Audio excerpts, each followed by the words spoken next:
Oh, well, hello, my dear. Hello, my dear. Happy New Year. I'll wait a few minutes. Oh, there's six of you in the bushes. Welcome in, everybody. We're gonna do.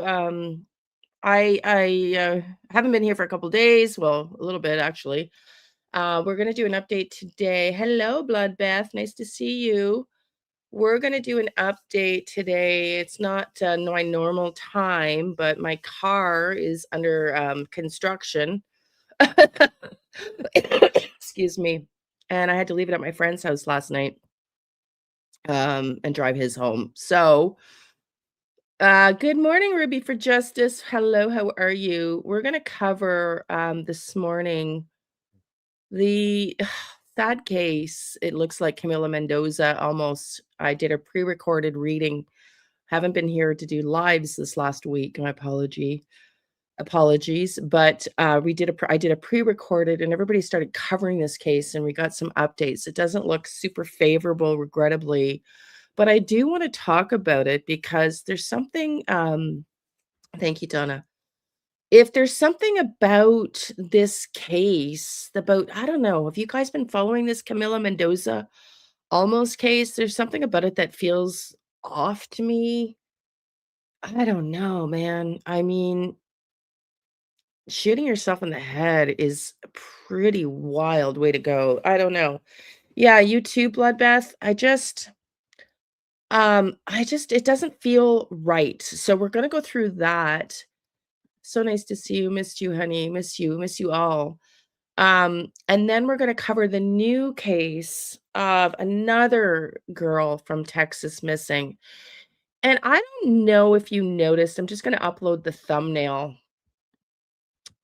because they're both Texas cases. And I could be going out on a limb here. I could be very well going on a limb because everybody else is reporting it as a suicide, but I'm not 100% convinced yet because here's the thing with Camilla.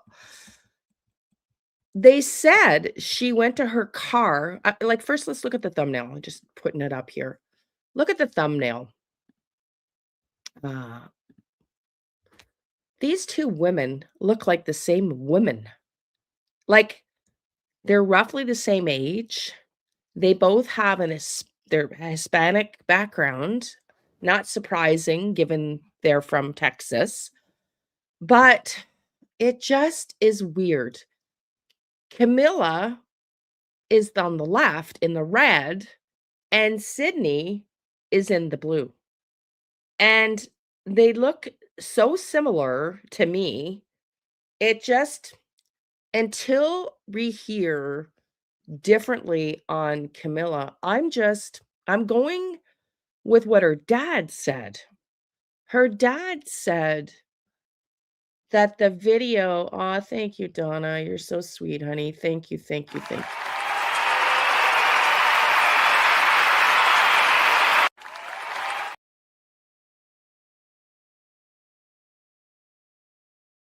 Shoot, we're gonna listen first. Thank you, Donna, sweetie. We're gonna listen first to and I know something feels off, like, we're gonna listen first, to I don't see Terry, but welcome in, Terry, to an update on Camilla.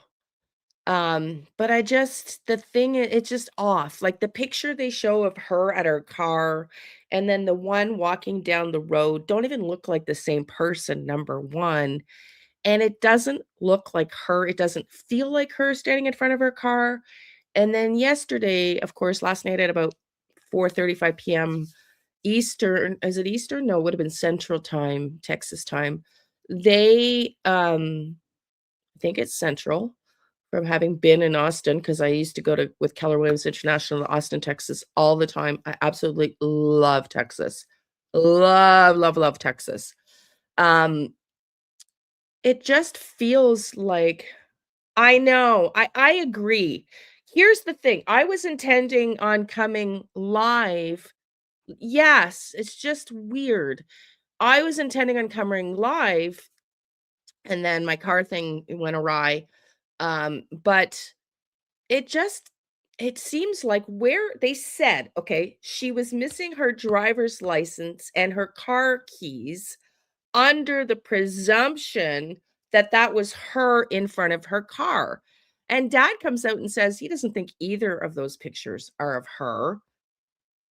And there's something about it. It doesn't feel like her. And then when they find the body, there's no mention of the car keys or the driver's license. So where did they go? Like, why are they needing several days to confirm it's her if she had her car keys and driver's license? Terry got the membership. Oh, thank you. Good job. Okay. I just don't see it in here. Um, but I got the 2 streams going. So, anyways, do all the YouTube things. Let's watch. I was gonna put together a video on this Camila Mendoza situation, but we're gonna listen because Grizzly did a great job. We're just gonna listen to a few minutes of what Grizzly put together, and then we're gonna go into this Sydney Marquez because this one's even more concerning in my opinion. And Sylvie's been missing, or Sydney rather, has been missing since December 11th.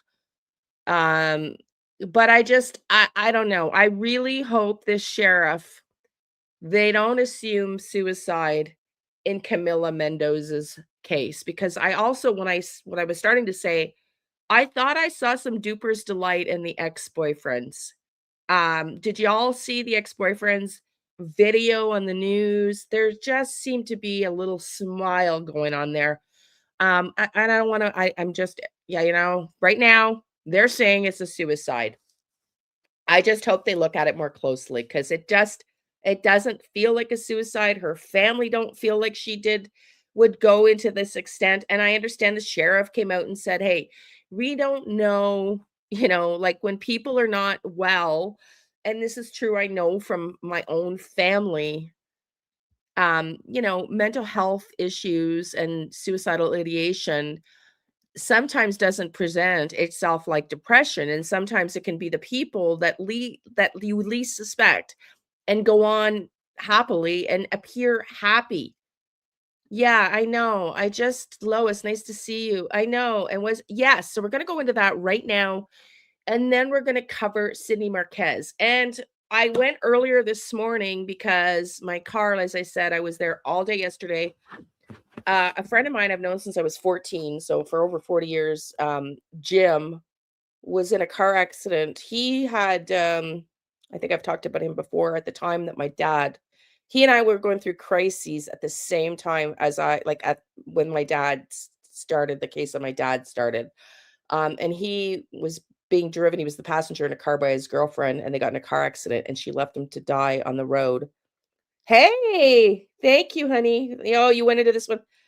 Okay. I don't know which one you're in now, but that's totally fine. I think you were in, Ruby, I think you were in the cell phone one.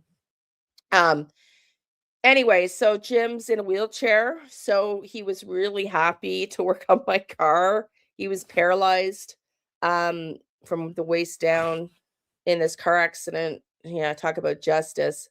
But, I know. So let's listen. I just hope they're not too quick, to let's just remove this. I'm gonna share. I hope they're not too quick to, hold on. Where is the damn video that I had? They're not too quick to rule it a suicide because, man, it just doesn't seem, I don't know. It seems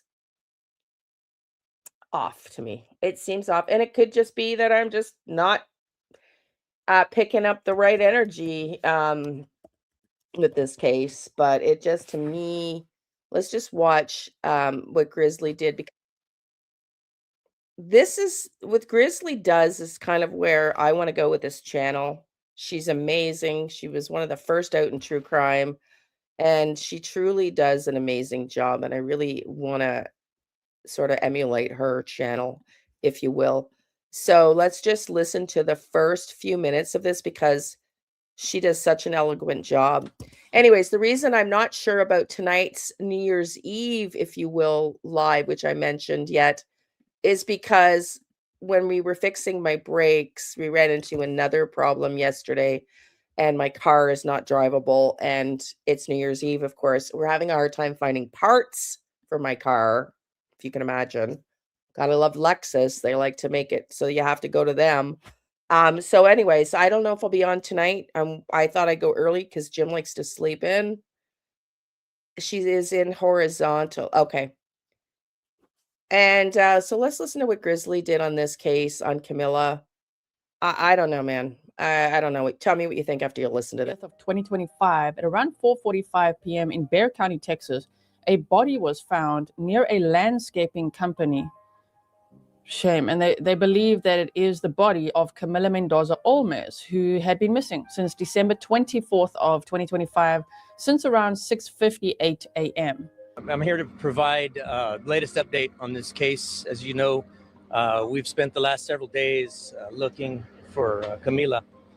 And the update that we have today is that we just recently, about 4:45, found a body in the field nearby this location, this landscaping company's property where that body was found. This place was swarmed by sheriff's deputies units. And at this hour right now, there's only a single deputy here, and he's holding the scene until everybody comes back tomorrow. I wanted to share this clip with you because many of us have questions, about the ring cam footage, which would be a still image that we've been shown on social media. Look at this. There's also a little bit the image. some video clip out there, but it's just got almost like still frames, right? And many of us were confused, like, that doesn't look like it could be Camila. I didn't think so either. The still photo that they showed in front, thank you, Lois, honey. The still photo that they showed of her in front of her car, it didn't look like her to me. I don't know. It just didn't energetically feel like her. What do I know? Thank you, Donna. I mean, what do I know, right? I'm just saying. And you guys agree. It just, and the father didn't think either of those photos were his daughter. So I don't know. Like I said, the only thing I'm going to say is I really hope they look at this as a possible homicide and don't assume suicide. Now, the gun missing from her home clearly is a big indicator, but that doesn't mean somebody else didn't have access to it at an earlier point in time. How frequently do the parents or the parent of her who claims this gun is missing check their storage of where they store the gun to see, do they check it daily? Do they check it weekly? I mean, I don't know. I'm Canadian. We're not allowed to carry firearms, so I won't really know, but I would suspect if you don't carry with you on a daily basis when you leave the house and it's the holiday period, you're probably not checking in on your firearms. So when did she take it or whoever take it? It's just sad. And her dad doesn't think so either. Not in the dash cam footage and also not in that ring cam footage. So just have a listen to what his thoughts are on that. We were at the press conference yesterday with the sheriff. There is new dash cam video. Tell me your thoughts on that. Oh, it ain't her. She's a thin young lady, 110. Weighing 110, and that video looks like the dash cam. Looks like a heavier person, at least 120. I'm a runner. Always ran my life, years, seven months. The other thing I noticed about these two cases, which is really weird for me, the person, it's just a coincidence, but it's just something to note in future cases. Both the women were not walking on the sidewalk. Neither of them. This person, I don't even know if it's a female jogging, is jogging in the bike lane. And as we go to Sydney, we're going to see the same thing. She's walking on the road. They both left their phones behind at home. They have a similar look. They're both from Texas. It's just, I hope we're not missing something here. Miles a day. It's not her. You can tell the person running, good at it. He has shorts. I'll see that foot coming. The camera, that ain't her. I'm a thin guy. She was a thin, like. So both footages that we have, you don't believe either one of her is her. That's your daughter. You would know, right? I wouldn't know because, maybe she won because they don't look like, it's not a good picture. Right. And then there's not a lot of surveillance video or anything that captured really a good, clear picture that it could be her. This is all possibilities that it could be her. There's a possibility, but I haven't seen it. It don't look, and I know she's my baby girl. I always got her clothes when she was little. She never put baggy clothes. And, that looks like a heavy person. I'm saying she never wore baggy stuff. She fitted when she started at 14, she started buying all clothes. I give her money. I would give her 200. We'll go to the mall, whatever she wanted. Would grab her, I'll pick my own clothes. I'm ain't going to pick. So what could that mean if that wasn't her at the vehicle at 6:58 a.m. on that ring cam still image that we've seen? Could mean many things. Maybe it was just someone looking in the vehicle. Maybe she had texted someone about her intention, and maybe they came to check on her or the vehicle or at the house. For all we know, we don't know. But when we look at the map time, it's going to make sense as to why there's actually not more surveillance footage of Camila, because we were all wondering, but if she walked from her house, and along that main road that she may have walked on, there would have been so many houses with surveillance footage, and there's just not been much. And that was confusing at first. Now it's all going to make sense. So let's get into the updates. Please note that this content is for adults only. Viewer discretion advised. So I just want to say this. In the meantime, we were watching this. It looked like a guy in front of the car. It certainly did. I just thought I would Google, because I was under the impression, let's just pause this for a second. I was under the impression that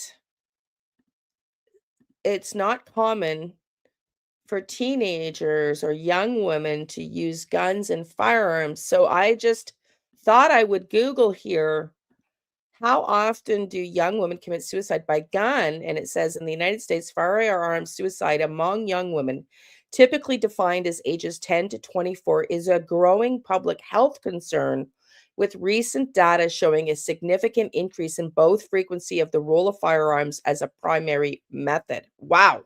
I had no idea. See, this is why, I find every true crime case, there's something to learn, and, which makes us better sleuths and become more aware and informed. So this I was not anticipating. Leading method for women. For the first time in 2020, firearms became the leading method of suicide for women in the United States, surpassing poisoning and suffocation. This trend has continued into 2025.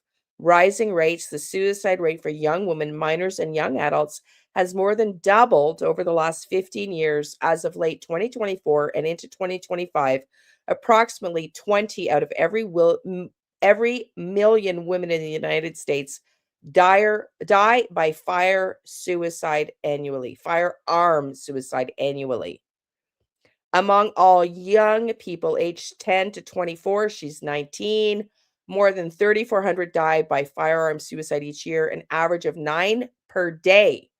While young men account for nearly 90% of these deaths, the rate of firearm suicide among young women is increasing at a faster pace than in previous decades. Well, there we go. We learned something. Welcome in, everybody.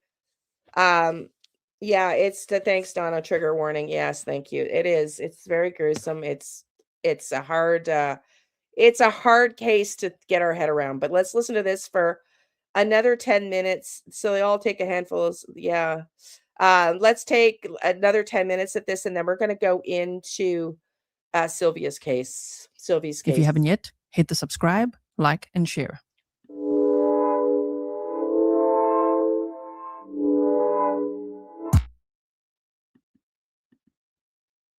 Identification, as well as a cause, and still waiting for positive.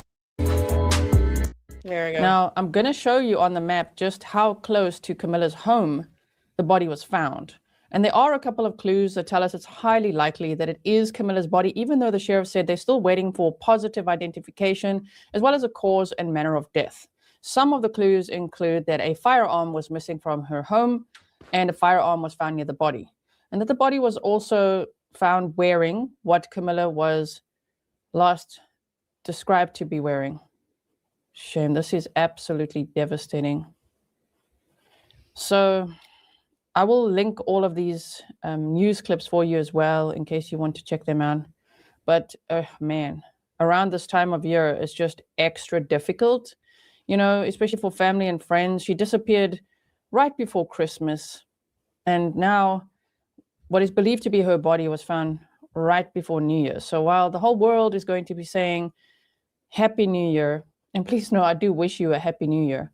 It's just so sad to think that everybody's going to be, celebrating and saying Happy New Year, and this family is just going to be suffering so much heartbreak and trauma. It's very sad.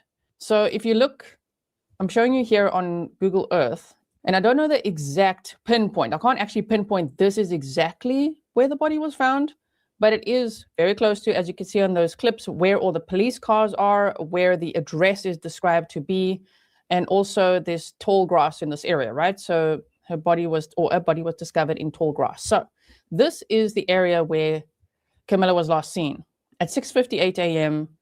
on the neighbor's ring cam surveillance. I know that there's still debate, and I also have the same debate. Was that really her at her vehicle on the surveillance footage from the neighbor? Because, it was very blurry, and anyone who enhanced the photo, then it looked more like a male standing there. Either way, it was already searched, but the police chief, when he came out yesterday and did the news update, which we could listen to, but I really want to focus more on Sydney Marquez right now as we wait to see. This is confirmed to be her. They did search it, but they said there was tall grass, so they came back. But they also said that they discovered her in tall grass near a landscaping company, which is right here. You're going to see now what Grizzly says. Again, I could have put this together, but she does such a phenomenal job. I thought we're only going to listen to the first 15 minutes of her long stream here. But you can see she's going to show you right now. This is where Camila was last seen. There's actually a walkway right from here, right over here. So hence why she may not have been seen on camera if that was her taking her own life. It have very likely been her, because it was described as her looking for something in the back of a vehicle. Now, I don't know if the firearm was in the back of the vehicle or not. I heard that. But if she was looking for something like that. Okay, so this is so weird because I heard that. I heard that too, that the boyfriend was detained for the 14-year-old, as per Strategic Eyes. I love Strategic Eyes. We haven't listened to him in a while.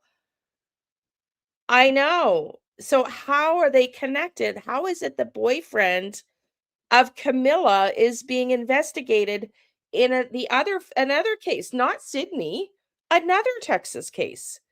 There's something, with somebody following her. I have no idea. I just hope that they look at this as a homicide and not just assume suicide. But we're going to hear soon when we go to cover Sylvie in a second. Or Sydney. I keep calling her Sydney. I know, confusing, two different stories. Sorry, Calm Kitty. There's 4 missing kids in Texas right now. 4. Camila, whose body they think has been found, there's actually 4 kids. And that's why I brought this up at the beginning when I showed you the two women, the thumbnails that we're covering in this, Camila and Sydney. They look like the uncanniness that they both look similar. They have Hispanic backgrounds. They both left their phone behind. They are both, it's just, I hope this is being looked at. That's all I'm going to say for the last time. Not just ruled a suicide quickly. But as we're going to hear when we listen to Brian Enton in one of his interviews in a second here of Sydney Marquez, resources are tight. That's the reality in these cases.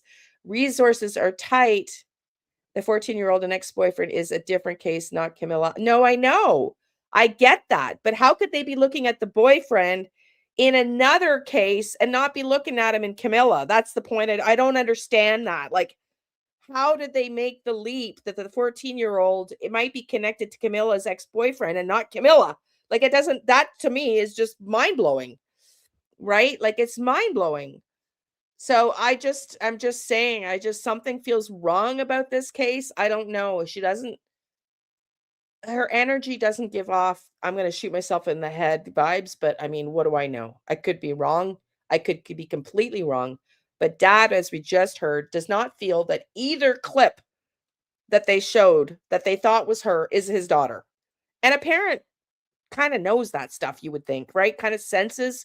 It didn't look like a female body to me, and they certainly didn't look like the same person to me. Or were they wearing the same clothes? But with their statement when they first came out was that there was 2 sets of identifying clothes that she could be wearing.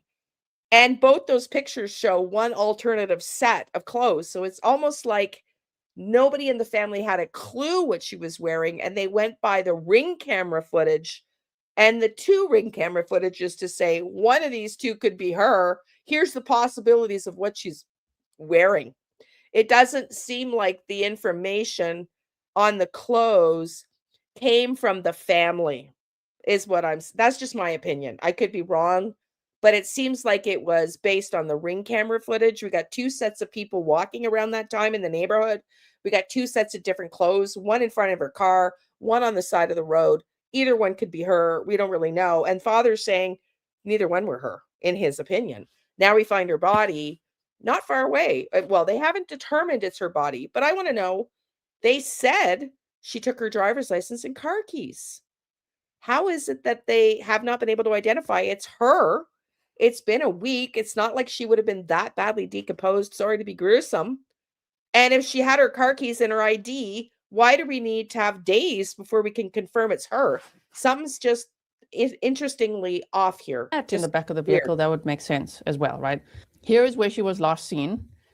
And Yeah. so this would be in the Caspian Spring I area agree, Tom Kitty. of Bexar County, Texas. I agree. And I'll quickly just put you on the ground here. Hold on one second. So this is all public record. I'm not showing anything that I'm not supposed to be showing. It's all based on news clips and, media standing outside here and her family speaking from here and her car being parked here, which the sheriff's office had shared with us as well, clips and things like that. So I didn't see that about a car in a pool, lazy journalist. I didn't see that, honey. Yeah, I don't know. The boyfriend to me, like I said, I was going to come on. I've had some car issues, so I haven't been able to be as present. They don't want to jump to the gun. Yeah, a medical examiner would have to do it if they don't want to jump to the gun. It could be potentially they are looking at the boyfriend for this and they don't want to tip him off. We don't really know because, I mean, it's weird that he would come out and say they found a body, but they do obviously have some pretty substantiated evidence that they think that this is her body. But it was on this guy's channel. No way. No way. So it just maybe they're suspecting the boyfriend and they haven't said it yet. He just had a smirk on his face that I didn't like. It felt kind of Daniel Martel like a little Duper's delightish, if you will. I did not feel good about his little smile in his interview. So we'll have to see. And who broke up with who, right? That's a YouTube We don't disclaimer. know. Now, her car was parked here, and I think the neighbor's camera that caught, the car on camera here and a person standing there, I think it would be either this house or this house here. You see, I think that's a camera right there, isn't it? Yes, and here. Let's see where this one points. I can't really make out right now. But anyway, the point is it would be pointing here. We saw the tree with all the Christmas lights on it. And so that's the photo here that it's not the same clothes as the person walking. Is this Camila? Is this Camila? I don't know, man. I don't know. She would have last been seen at home where she lived with her mom. And she was apparently, asleep in a bed with her mom, got up and her mom assumed for her normal morning walk. And then when she didn't return, her mom reported her missing, especially when she found Camila's phone in her room, which is described as her room. So I don't know if Camila has her own room. And well, I mean, it's a pretty big house. Wasn't sure if the parents were together, but I get the feeling that they're not still together because they haven't been seen maybe they were originally. I don't know if they're together or not, but it's a big house. Her mom has her own room and Camila was sleeping in her mom's room. I don't know. We don't know why that is, and I don't want to speculate or guess why. It may have just been mental health concerns or that she was going through a really tough time, which is what the sheriff is saying as well. She went through a recent breakup as well. So either way, her mom, got really worried when she found her phone powered off in her room and then reported her missing. So this would be the area. Now, if we just look around here, I'm just trying to see if there would be a way, to get to the other side. And there we go. So it would make sense why she wasn't seen on surveillance footage if she had gone, for instance, I'm trying to line this up, hold on. This is difficult to do, let's just see. There's a way through here. You see this? You could definitely, it looks like, go through there, even if you had to hop over a fence here. I mean, Okay. Grizzly's been doing this a long time. She is amazing. Um, how is it that the police didn't look more extensively in that area, given that they lost her on ring camera? It seems to me this would have been a pretty obvious route since she didn't show up on ring camera footage, but they searched twice. Maybe she was walking still. I mean, a week later, I don't really, it doesn't make sense. I don't know how many days between the two searches, but the tall grass, it's not like Jack and Lily in the bush, dense, it's open field. It's very strange that they wouldn't have found her before. It doesn't mean she had to go through there. It's just that the body was found on the other side of this. So look here. What I'm trying to show you is this is where she was last seen, and her body was found around here. Meaning that makes sense now to me. Why? See the culvert? This is the culvert. It goes right back here. So there's her car cam. This is the footage seen at 11:55 shining this way, and she's lost on video. But I thought she walked this way. This is why I'm confused. I thought she was seen to walk this way. At least that's what the police found. The opposite way, but it could be that she just walked right through here. There was no ring cam footage or any surveillance of her. You know, all this time, one neighbor came forward with some dash cam footage, and based on what we know now, it likely wasn't her on that dash cam, in my opinion, because they said she would have had to walk this way and then turn left on this, I think it was called, let me just see it was called Wild Horse Parkway. So could it have been her? Yes. But it seems to me more likely that she would have gone from her home and then found a way through, like this, through this area to this fielded area. And then, I don't know if she was there or in a field here, but somewhere around this landscaping company. I put the pin here because that's where all the cop cars were, right? Whew, which is so sad. Now, if I measure it, if I just show you like this and we go. I mean, it doesn't look like, I mean, this is just a Google shot, but it doesn't look like super tall grass in this picture. Those look like trees, but that's where, you know, she was likely found. So I don't really know. We don't really know, but we're going to end it here and we're going to wait to see on the official update. My only hope is that they do a thorough investigation and don't just assume that this is her way of dying, you know? But let's get in now. I'm going to show you. We're going to talk now about this new case that seems a little bit more concerning, and that's Sydney Marquez. Let's watch Sydney Marquez's case here. Also missing from Texas. She's a little, whoops. Sorry, everybody. Okay, I gotta do all the YouTube-y things to be, you know, I'm the only one that does this. I should just stop doing it because it takes away from the stream when I'm sharing and I'm putting in the banner to be YouTube friendly over, you know, who's reporting it, because I want to do the right thing and give credit where credit is due. Most channels don't do this. And it takes a little bit of time, but I do want to continue being a little bit more you know, YouTube friendly. But this here we go. This is Sydney Marquez, who disappeared December 11th from Texas.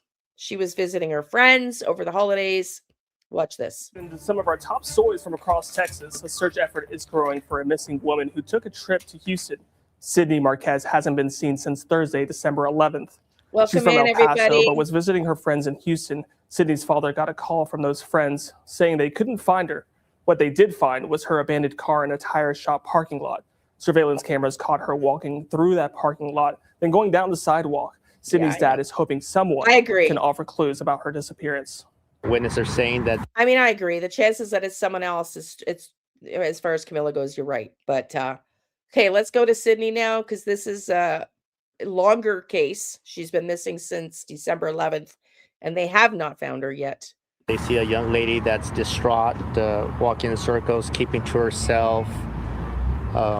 They've offered her blankets. Sydney, it's Christmas, babe. Let's go home and open some gifts. Close to the border. Close to the border. I love you. Can't wait to hug you. Sydney's last known location was at a bus stop. Investigators bus are now stop. working to get a hold of footage from that bus. A bus stop. Now that's news. I didn't hear the bus stop piece. Let's watch this. Brian Enton investigates, does an interview with the parents. I don't know, man. Let's watch this. This is we got a few to show on Sydney, because this one is getting a little concerning too. It's getting a lot concerning. This one actually has an element to it, if you haven't heard this case, that makes it I don't know. It tells us a little bit about humanity sometimes. Listen, and this one's just a little wild too. By Sydney's parents tonight live. Raul and Luce joined me live on the show tonight. I really appreciate you both for being with me tonight. I'm hoping by getting the story out there, I know, Pumpkin. I know. Get the word out about Sydney. Raul, I want to start with you. Have you gotten any new updates from police? Because from what we've been told, that piece of surveillance video is really the last time she was seen. Well, we ran into some footage on Friday. So we got her about 1.5 miles from that's it right there, exactly. So that's the last time we saw her, it's about 12:27 a.m. She's literally 150 yards from her hotel. Look at that. So she was trying to get to her hotel. So her hotel is like really like right here, apparently. And instead of turning into the parking lot to her hotel, which is like to her left, she goes straight. Why? But for some reason or another, she kept going westbound on Harwin. And that's the last footage we have. Right now, we're crossing our fingers that Starbucks is kind enough to share the footage when she crosses the flyway so we could. Well, isn't there what they call the ladybird killer? And I thought that's the ladybird killer we're talking about, right? We talked about that briefly on this channel because they was reported a long time ago by the special agent, not Jennifer Kovendorfer, the other agent that appears on News Nation all the time, that she thinks there is a serial killer in Ladybird Lake, which I thought was Austin, Texas, but maybe it's San Antonio. But you're right. It's just these two cases just are weird. Continue continue connecting the dots from there. Do you have any idea, Raul, where she may have been going? She should have turned left and gone to her hotel room. We're clueless. Do you feel like police are taking this seriously? Because we've covered so many missing persons cases, and sometimes it's like, oh, the person will turn up, don't worry about it. Are they, do you feel like they're putting enough resources at this? Well, in the beginning, they state, you're 1 out of 10,000. No, this is News Nation, honey. We'll go to Brian next. This is News Nation.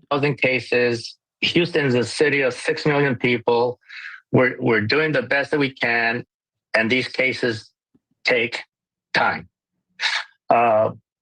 Take time. To my surprise, I've been casing several hotels, several businesses, and I have run into our detective. So he is boots on the ground, and he is supportive on Sydney's case. Okay, that's good to hear. Luce, I just want to ask you, had she ever disappeared before? Was there anything going on in her life that she would maybe just be wanting to get away? No, not really. No, she just was a bright, happy. She's a bright, happy person and loves her family. She had a lot of reasons to be continuing with her plans in her life, and she left a lot of things undone here in El Paso. Yeah, I mean, the photos of her, you can see how vibrant she is. You can see how happy she seems. You get that sense of what a future she has. Raul, what about her phone or any personal belongings? Has her phone turned up? Every indication shows that she was heading back to her hotel. Her phone's there, her iPad's there, her class ring was there, her clothing is there. There's just no explanation why she didn't make it back to her hotel. She just needed to turn left. And Raul, So she just had to turn left towards the bottom of the screen, and instead she keeps going straight. Her hotel is right there. It's so bizarre. was in Houston. Was she there visiting friends? That's correct. What have those friends said? That's correct. And where were they? Waiting for her. And they reached out to me that following day. Hey, Sydney's not back. What do we do? They filed a missing persons report. Did they say if there was anything bothering her, or was there like a boyfriend? Did they?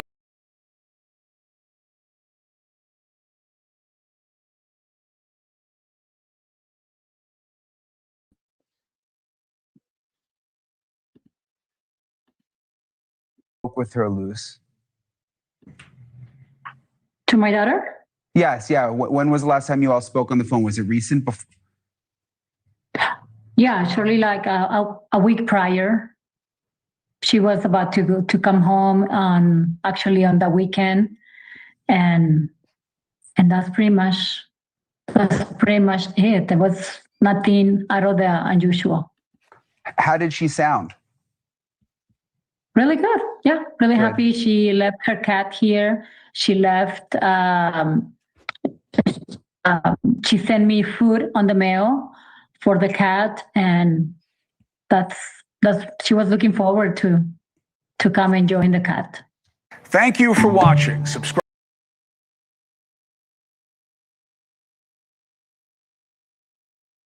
God, I'm slow today. I am slow on the go. Let's watch another one. This is okay, so this is her parents doing a presser, and then we're gonna get a lot more information on this, and then we're gonna go.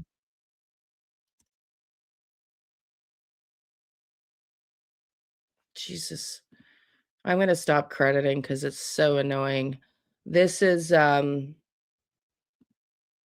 an interview her parents did. Let's watch because we get a lot more information here.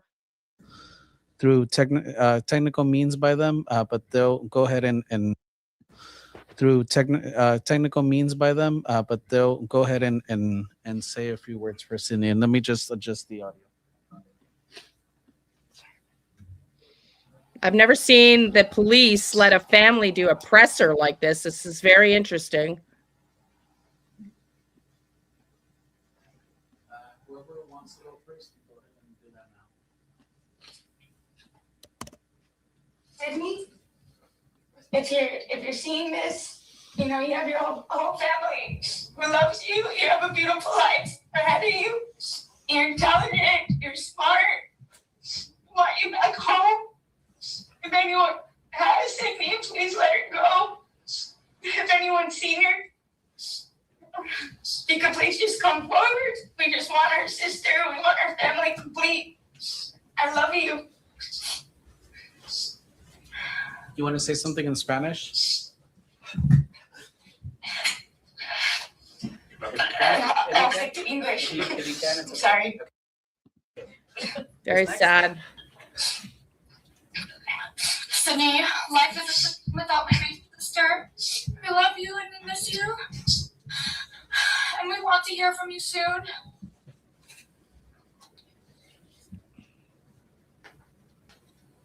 Thank you. Sydney, Clarissa, love you. We're missing you. The girls are missing you. Charlie's missing you. Please come back home. If anyone's seen her, please step up and share. We need our sister back. Thank you. And Charlie is Sydney's cat. So in conversations we've been having, we understand that Charlie misses Sydney a lot. Charlie es el gato de Sydney. Y en conversaciones que hemos tenido sabemos que Charlie también extraña a Sydney y todos queremos que regresen. So once again, we are going to be sending this to you. We have uploaded a folder on a Google Drive for you guys to share some pictures of Sydney that the family has allowed us to share. Mhm. And we'll go ahead and upload this as soon as this is over, so that you guys can have access to this, and as well as some videos. But we are asking the community to come forward. We're asking for Houston. This family is not from Houston, so one of the reasons why we have stepped in is for them to get a Houston perspective, for them to know different areas, and for them to get insight. As you all know, Fiel has been here in the Gulfton area for the last 18 years, and so we're very familiar with the area. So when they start naming streets and stuff like that, we know exactly where they're talking about, because they are from El Paso.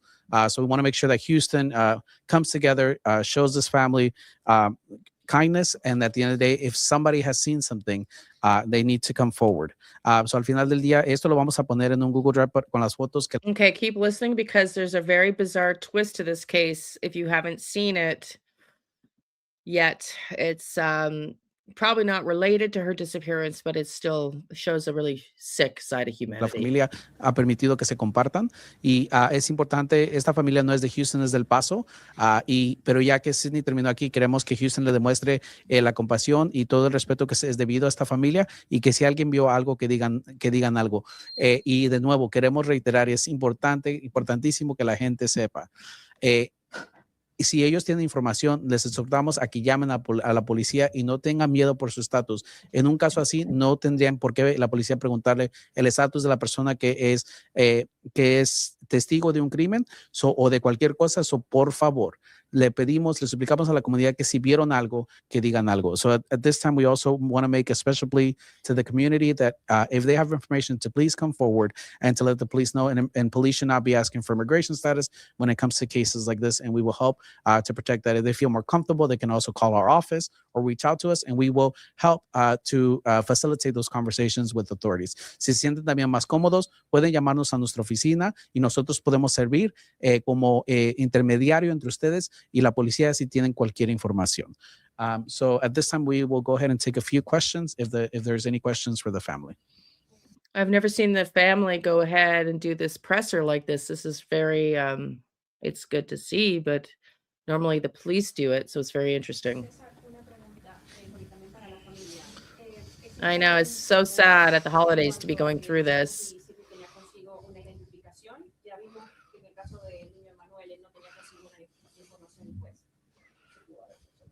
Sí, le hemos platicado. Actually, eso es una de las preguntas que tuvimos y todavía estamos buscándola en diferentes sistemas, pero supuestamente ella trae su pasaporte con ella. En la última búsqueda que hicimos ayer, como alrededor de la medianoche, no aparecía en ningún otro sistema de inmigración to come forward, and we've seen these mistakes happen. But as of last night, after midnight, we did do a deep search for her in various systems, including the detention system here in Texas, and she doesn't appear as of yet. But at the end of the day, even though it sounds weird to say, that at least would give us a reprise in knowing that she is safe and well. So she's not in a detention center. They check the databases. Hey, Krista, sweetie, nice to see you, honey. We're earlier this morning than we anticipated because I'm not sure I'm going to make it tonight. My car is in the city, and I have a friend. We're trying to find parts to finish repairing my car. Right now, it's not drivable. I had to take his car home, so I'm waiting for him to wake up. He's a slow waker, so that's why we did this morning. If I can, I'll be back tonight to do a YouTube New Year's Eve stream, but I'm doubtful at this point. I was gone all day yesterday. And so if that doesn't happen tonight, I'll be doing it tomorrow because I won't be able to drive my car now for quite a while.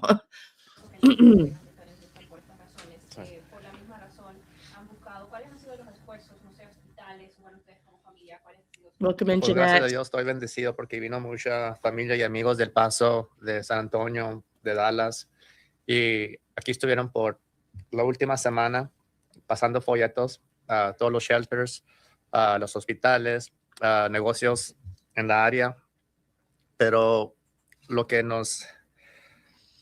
Okay, I'm going to skip to where they start talking English because I heard them speaking English, which is why I thought we'd listen to this, but 8 hours till the car was found, so she left the separately. So she took a Maroon Greyhound hang aquí on a a second, Houston. sorry. Al hablar con ella, de nuevo a desaparecer.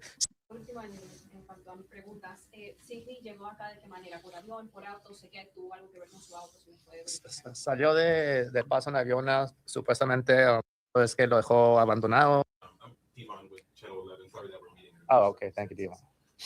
My first question is, the night that she was reported missing, I know that there have been some reports that she was seen walking alone, her car was found running. That night, was she with friends? Was she out with friends, or did she go out separately? She went out separately. So she took the car without permission. So she was with a friend. She told a friend, why don't you take a shower? Tricked them. She probably had a mannequin, so picked the keys and drove off for 8 hours till the car was found. So she left the location about 3:30 p.m. and the car was discovered at 11. The car was. So she tricked her friends and took her friend's car that broke down. Wow. Doesn't sound like she didn't plan this. For abandoned at 11:30, tow truck showed up at midnight, and that's how we were able to veer. What frustrates me about this whole situation is I had reported the plates to law enforcement on Saturday, and the tow truck had been picked up Thursday night. So there should have been some sort of report stating that, or maybe there is, maybe there isn't, that would document that the car had been towed. If we were given that information, we could have focused on that area. As far as we knew, she got in the car, she went to Dallas, she went to San Antonio. We had no idea she was still in a 3-mile radius. So our efforts didn't take full swing till Sunday. God through almighty. Our own research. Sunday. This is a report from 7 days ago, which today is Wednesday. So 11 days ago, December 11th. So for the first, today is the 31st. So for the first 9 days, they had no idea that she was still in the local area. Like, the information in these cases seems to come in too slow, according, even with Camila, like no dash cam footage and stuff. Because we went online and man. found out the car was towed, not through Welcome in, any support from the law enforcement. And I don't know, maybe there isn't some sort of a system where you could where law enforcement could type in a plate and know that the car is stolen, or if a car is towed, it's upon the car owner's responsibility to call each individual ownership.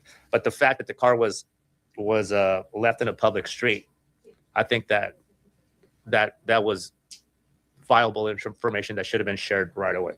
Yes. When the car was found, my God, everything was still there, which makes it more odd because she's a fanatic of her makeup. She had not only did she leave her makeup at the location, she also had a little spare makeup bag that stayed in the vehicle as well, with $20 in there. And the phone, yes. And then my second question is, I know that you guys have been working hand in hand with Texas EquiSearch. Correct. Have you guys received any sort of leads or calls or tips? So she left. I mean, this is a strange story. She goes to visit her friends from El Paso to Houston before Christmas. Parents don't hear from her for a week, which, I mean, my kids are in their 30s and we text every day. So that to me is also odd. Like, maybe I'm just closer to my kids than a lot of people. I think some people would find my texting with my kids every day, pretty much every day, is maybe not normal. I don't know. But I find a 24-year-old in a strange city and not texting her parents for a week seems, I don't know, especially if they knew she was depressed. But she goes to visit friends, steals one of their cars, drives around for 8 hours, and the car breaks down and her makeup and cell phone is still in the car and she's disappeared. Seems like she ran into something foul, maybe. I don't know, man. I have no idea. Why did she steal a car? Did she steal a car? Is that just the friend's side of the story, right? Do we know for sure that she stole the car? That's their description of what happened. I really don't know here. Maybe she's here or there, or they've seen her. Any sort of calls have come in to assist in the search effort? So EquiSearch is doing a phenomenal job. They were part of our team, so combined effort amongst EquiSearch's folks and our folks. We've probably had about 30 people canvassing or knocking on doors throughout the area. We do get lots of leads. They're great at obtaining footage locations.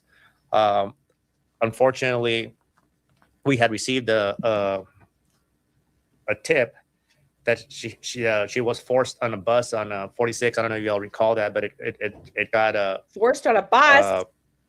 I don't want to say debunked, but discredited, because we were able to get some footage from Burger King where I got a timestamp, and Metro was kind enough to provide the footage, and it wasn't her. I had asked for that information from the HPD detective, and he had told me that Metro had no footage, that their DVR system was down. That turned out to be untrue through, I think it was the efforts of, it might have been Jillian from 11 or Joy from 2 that called Metro, and they said that they would be providing footage to HPD.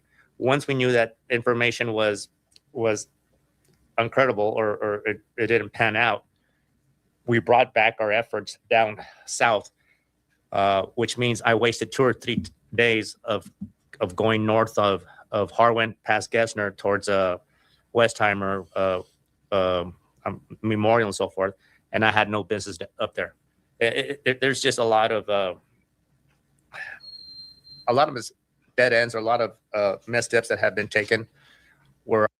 This is Sydney Marquez. The first, we were covering Camila, right? The first few minutes we're covering Camila Mendoza, where they found a body they announced yesterday to be hers, with a gun nearby her body. Now we're following Sydney Marquez, who disappeared December 11th. That's the only 2 cases we're covering. Sydney Marquez went to visit her friends in Houston.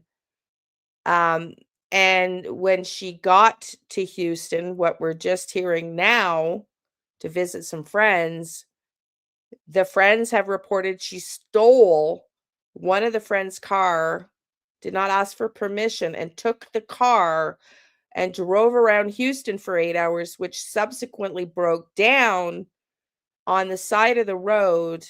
And then that's the video we see of her walking in all white, and she doesn't turn into her hotel, which is right there left. She goes straight. I don't know where the car is at this point. We haven't heard that, if this is before or after the car was found abandoned. But as we just heard, her phone and makeup was found in the car, which would not be like her, according to her father, to leave behind. So this is 24-year-old Sydney Marquez, who disappeared in Houston, Texas, while visiting friends, and she's from El Paso. I could have used the sources I had at that time to focus on other areas. Dos preguntas. Mándeme. Dijo que tiene voluntarios con el search, haciendo búsqueda. ¿Hay un lugar donde gente que quiera apoyarlos a seguir buscando pueden ir y firmarse para ayudarles? Pues por lo pronto tendría que ser through EquiSearch.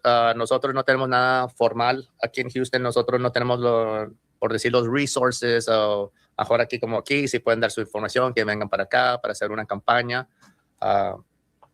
Claro, estamos dispuestos a recibir todo el apoyo posible. La segunda pregunta es que en un video que sale se mira caminando normal. ¿Puede usted también alertar a la comunidad y a las agencias de la policía que aunque ella se mire normal y aunque a veces haga reset a su mente y que está bien, como quiera deben de avisarle? Porque puede suceder que diga, no estoy bien. Well, Donna, just hang around. We got 7 minutes left of this video, and you're going to hear one that's even more disturbing from the next video we're going to cover here on this case of Sylvie Marquez. Exacto. Es muy importante, porque si ven el primer video, lo ven que está caminando, está dando vueltas, como que ¿dónde I keep calling her Sylvie. Sydney Marquez. ¿Qué estoy haciendo? ¿Qué está pasando? Pero 3 minutos después ya está caminando derechito. Entonces sí es muy posible que si la encuentran y le preguntan ¿en qué condiciones estás? Te va a contestar, estoy súper bien, estoy bien, no necesito nada. ¿Necesitas algo? No, estoy bien. Pero en ese momento, por favor, es importante que se contacten conmigo, con la policía o alguien. Referencia a mí, porque la policía, le hablan a la policía, van a poner un reporte, lo van a poner un papel. Okay, I'm going to stop this because I don't understand Spanish. Let's go to the crazy interview here, where we get some more. This is Brian Enton. We're going to.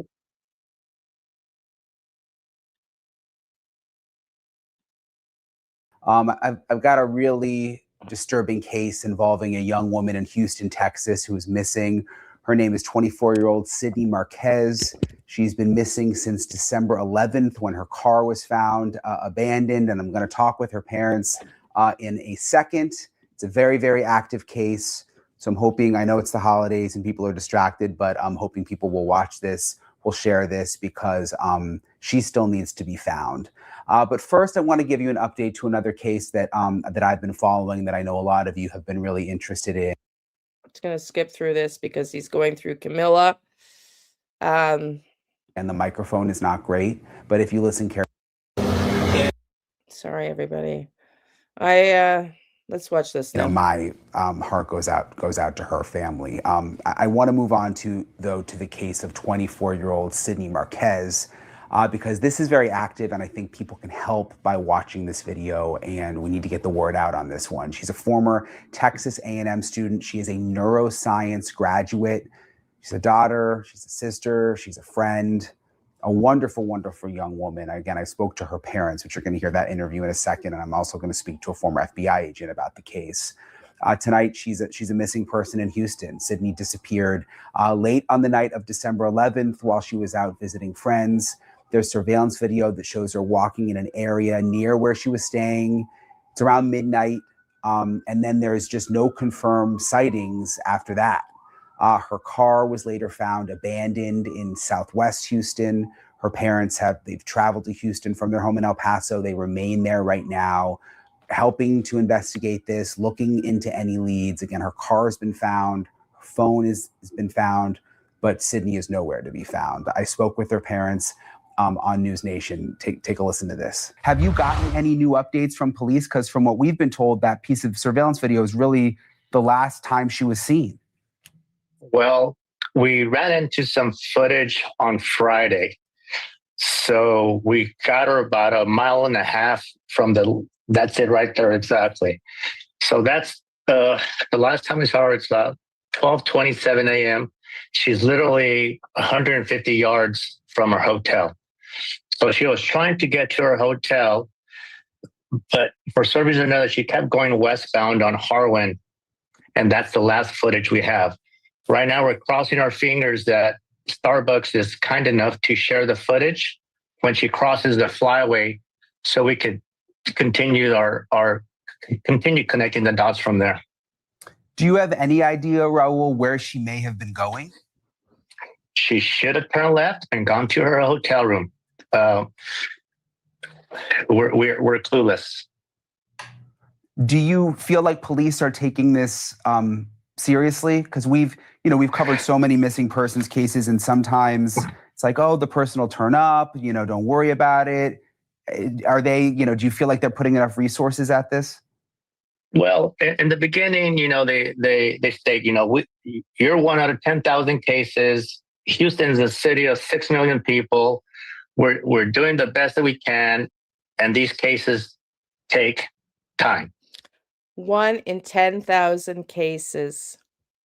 1 in 10,000 cases. We listened to this a little earlier.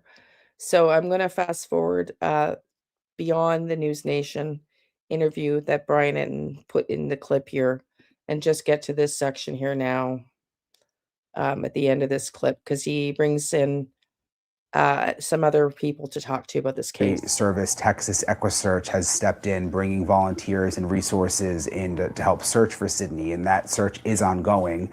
I spoke with Mark Edwards with EquiSearch, and he told me something really infuriating, specifically about someone who may have some information that could actually help, but is not doing anything.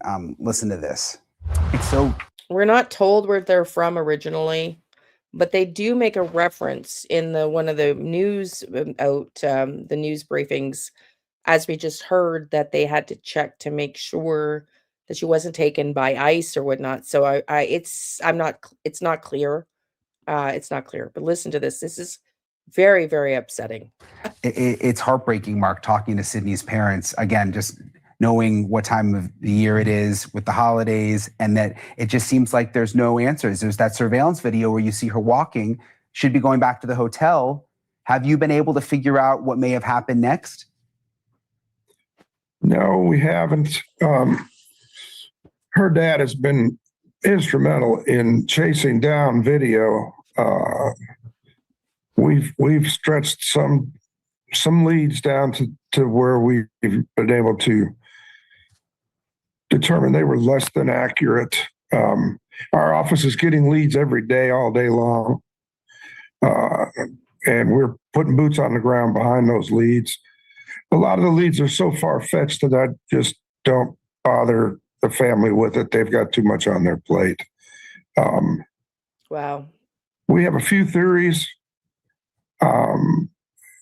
Sydney may be having an emotional episode. And in my experience, I've seen episodes like that can last 2 days or they can last 2 years. And I think she's just wandering. I think someone's going to say something or see something and say something. That's how we find people quite often. And we don't give up hope because we see miracles every day. So I just want to make sure I understand correctly. I know her dad mentioned that her phone was left behind, so she doesn't have her phone. Was her car also abandoned? The car appears to have had mechanical difficulty. But it wasn't her car. I'm so confused. Well, this is it, Donna. It seems like they're blaming this on mental health as well. And it could be. We don't really know. But just, I don't know. It's a night she went missing. She left it in the right lane of a boulevard in Houston and walked away from it. That was caught on video, surveillance video at a tire shop. And so there's been a trail of substantiated sightings by security video from that point, about two and a half miles. She was just steady walking. She left her phone at her hotel room, and her mom and dad have that phone now. But in order to get into that phone, They're not saying that, Marie. They're not saying it at all, that she was known to have mental illness. I don't know, man. I don't know. into the cloud, I think they're looking at all possibilities. when you attempt to do that, it tells you to enter a 4 to 6-digit access number Listen to this. that was sent. Listen to this. This is going to blow your mind. So her phone number changed. So in the police trying to get access to her phone records, it needs a passcode when you enter in, to your iPhone, to the cloud. Listen to this. Sydney's old phone number, which has now been given away, the phone number, to a woman in El Paso, Sydney's hometown, and they refuse to give us that code so we can get into that phone, to the point where it appears they're requiring a fee of $1,000 to do that. Wait, let me stop you, Mark. I want to make sure I understand. So you're trying to get in Sydney's phone. It's sending a code to who in El Paso? A random individual whose new phone number happens to be Sydney's old phone number. And so you're trying to get the code from that person, and then they're trying to charge you money to give you the code? It smacks extortion, if you ask me. Oh my gosh. It's dastardly. Here's a man spilling his guts to these people on the phone, and when that didn't work, Raul and his wife flew back home to El Paso and went and knocked on the door. Still won't give him the code. That's sick. I mean, you look at those parents, and all you'd have to do is give the code, and you're just trying to make some money now off of this situation. I mean, that is about as low as it gets, Mark. Well, listen, if that person is watching, I don't even know what to say. Do you hear that? That should be illegal. Exactly. Yeah. So she gets a new phone number. And when they're trying to access her phone, you need to enter your password for security. The security code goes to the new owner of her old phone number. And the father calls and the mother call the woman who now has her old phone number. I guess they just call the phone. It's pretty easy to do. They knew her old phone number.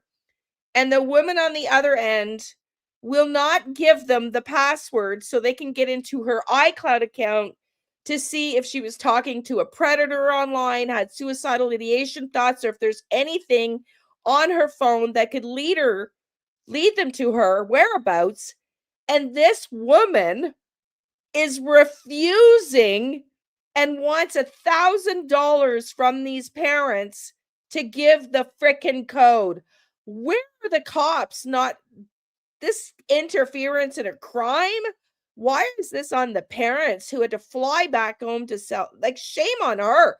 I hope we find out who she is and she's publicly fucking shamed. Excuse my language.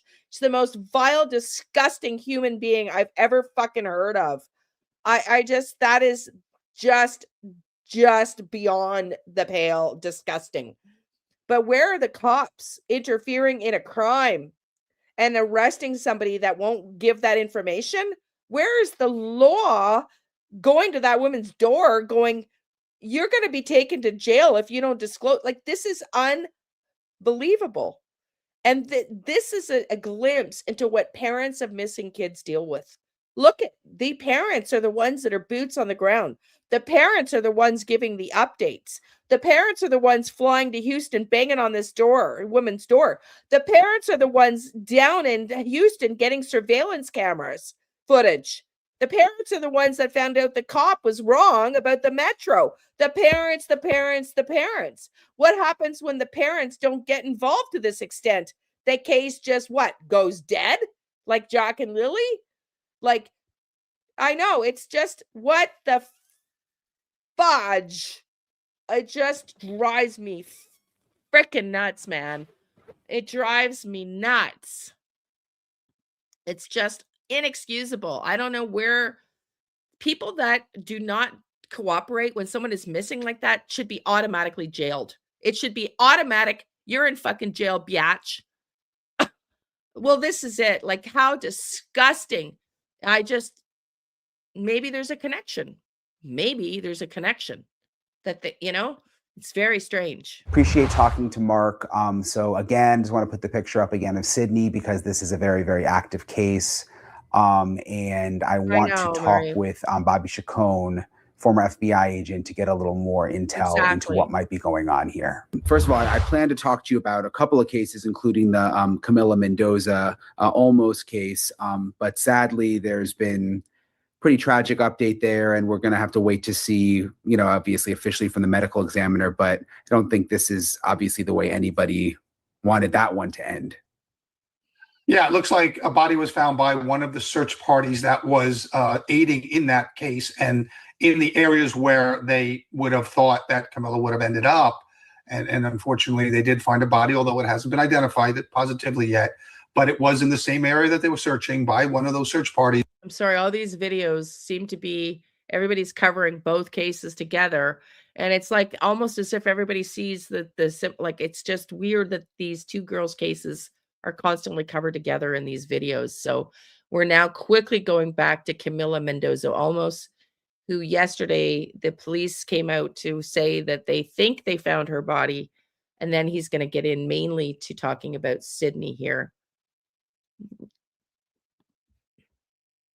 And unfortunately, it looks like it had a gun. There was a gun nearby. And in Camila's case, there was a gun missing. A relative's gun was missing from the house. So you start putting the pieces together. And even before a definitive identification from the medical examiner, you can start to, file this one under, unfortunately. Yeah, it sounded you could tell the sheriff was sad and sort of thinking in that direction when he had the press conference. But there is obviously still hope with the Sydney Marquez case. I had spoken with her parents. It's just a heartbreaking story. Another beautiful young woman, was in college, just seemed like she super, super smart, had a lot ahead of her.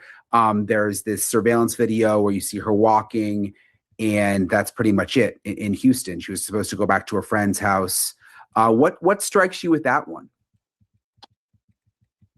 You know, the video shows her kind of going towards the hotel that she was staying at in Houston while visiting friends there, where her iPad was and her phone was and things like that. And then she kind of mysteriously makes a different turn. She makes a left instead of going straight or something like that, where, you know, the other path would have taken her back to the hotel. And why she made that turn, you know, we can't figure out. No one can figure out. You know, I saw you interview the father, and he can't figure out why she made that turn. And so it really is, you know, a mystery on, you know, what, where, and why she did that. She clearly, you know, deliberately made that turn. There's no one else in that video with her. She doesn't seem like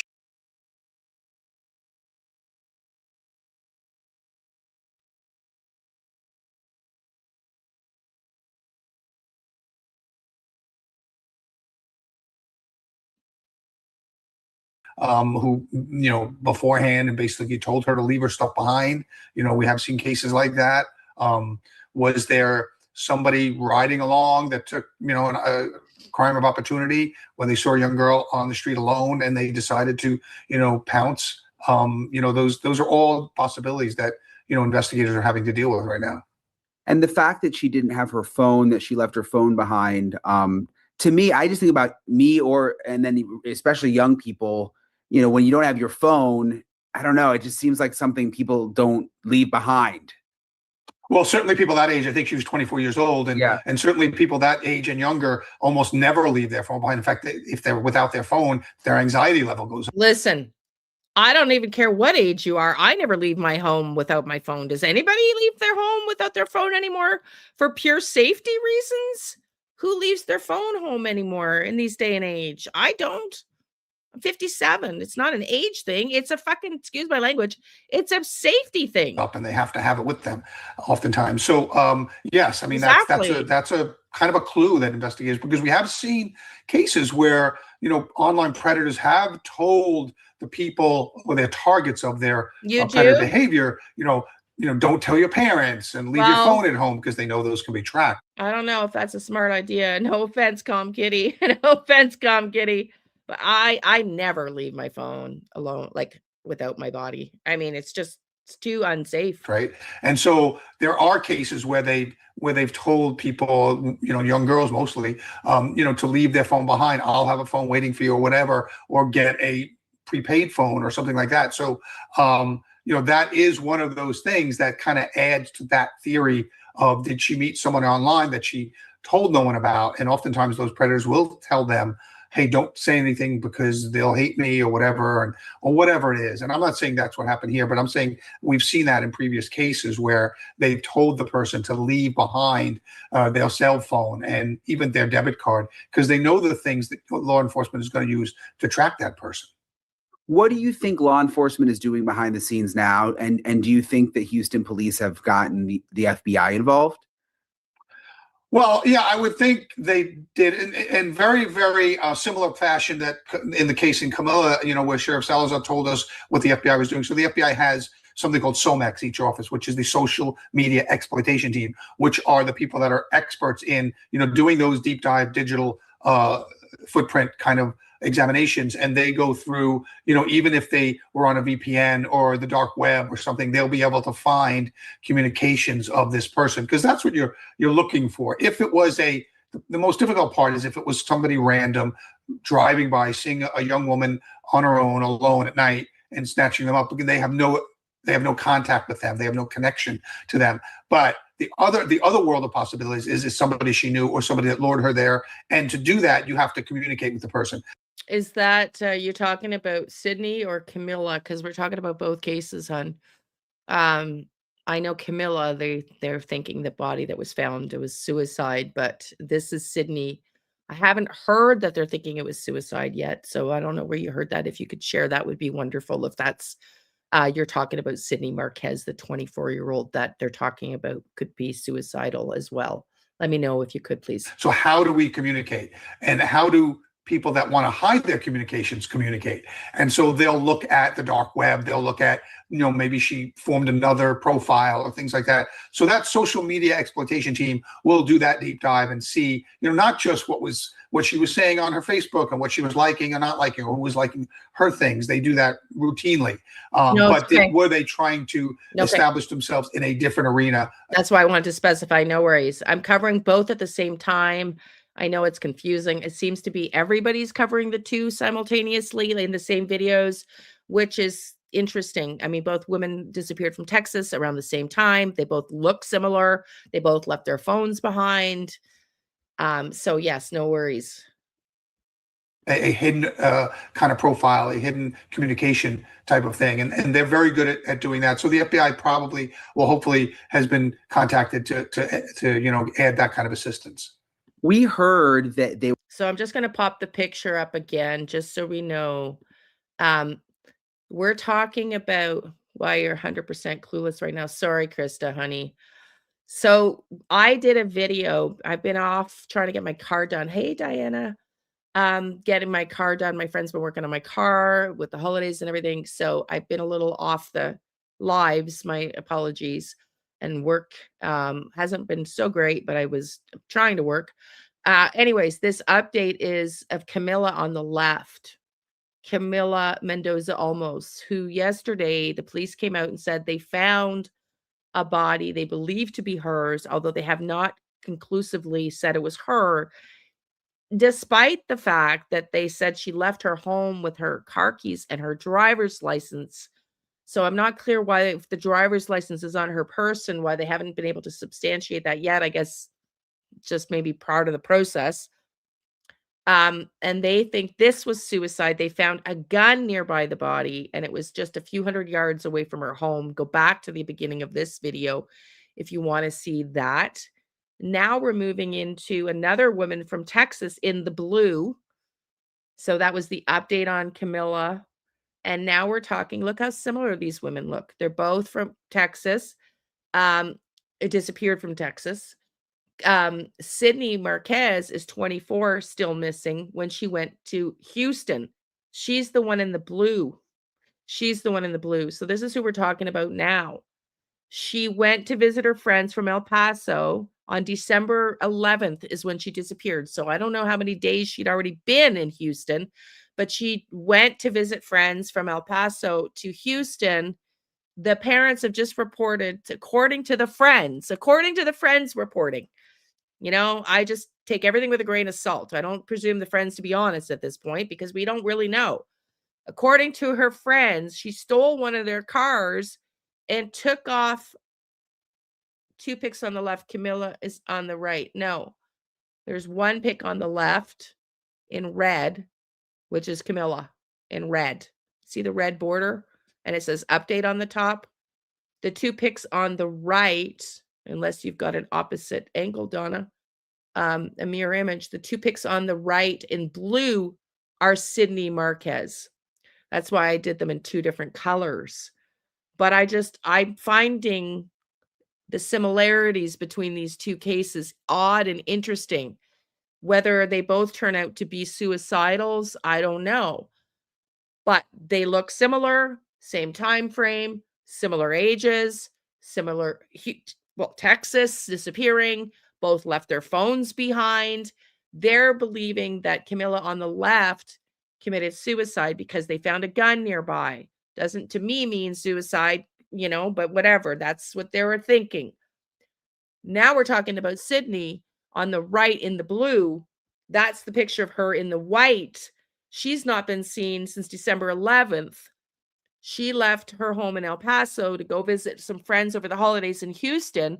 And the parents and the friends are reporting, the friends she went to visit, that she just got up and stole a car from their property while visiting. And then drove around for 8 hours. The car broke down and they found her makeup and cell phone in the car. Nowhere is she to be found.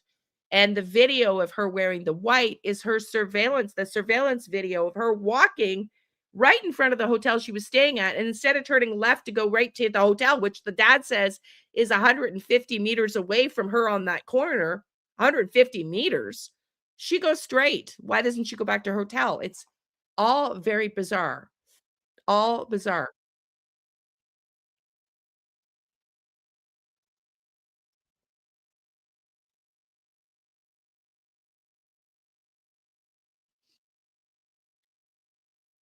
So now if you're just coming in to add to this case and the insanity of this case, as we just heard, the Sydney case on the right, the girl on the right, they're trying to get into her phone that was found in the car that she's rumored to have stolen. And that abandoned car that broke down, and she left her cell phone in the car. She has recently changed her phone number, which is also very interesting. And in trying to gain access to her cell phone, she didn't update her cell phone number. It would appear her new phone number with Apple.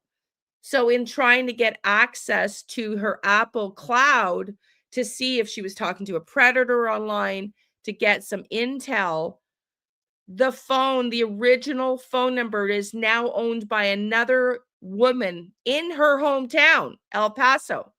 And that woman got, when you need a password and it texts your phone, that woman got the password because she now owns, the girl in blue, Sydney's old phone number. And the woman that has the code is refusing to release the code to her parents so they can get into her phone. What the TF is that? So now Brian's asking, can the FBI get into her phone? Because it appears that this woman's not giving access without money. She wants $1,000. She should be arrested now. I hope her name comes out and she's publicly shamed. I'm sorry. It's absolutely disgusting that the parents called the woman who is now in possession of their daughter, 24-year-old Sydney Marquez's old phone number, to which the password to get into her phone pinged and went to the new owner of her old phone number.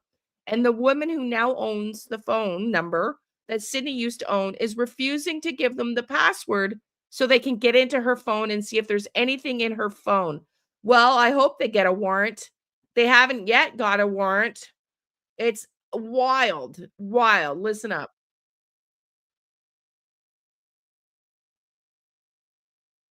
Well, that's it, Krista.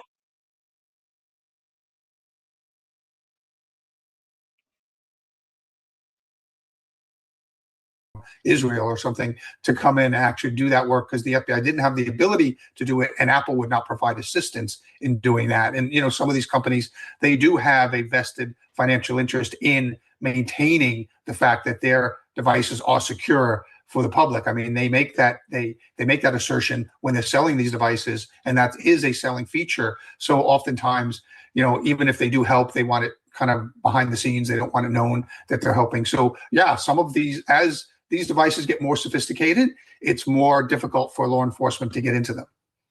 So even if someone's missing, like if the law enforcement goes to Apple or to Verizon or something, they'll still sometimes say no to helping?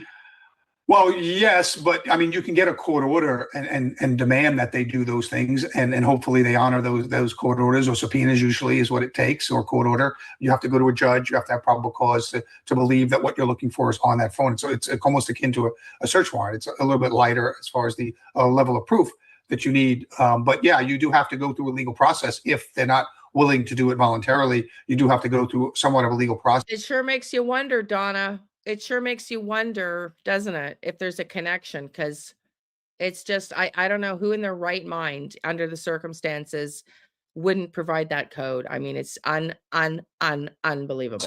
Now, if you don't have that, like in the San Bernardino case, where the person's deceased and you don't have the ability to kind of get into that phone, then you have to go to other means, like we did when we, like the FBI did when they hired that hacker to get into that phone. When I talked to Sydney's dad, he was saying that he was going around to businesses and getting surveillance video.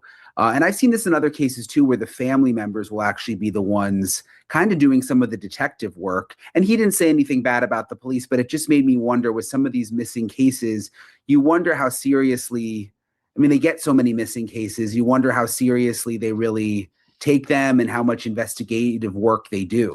I haven't done readings recently because they're not being watched. So I don't know. Nobody seems to watch the readings lately, so I'm not sure.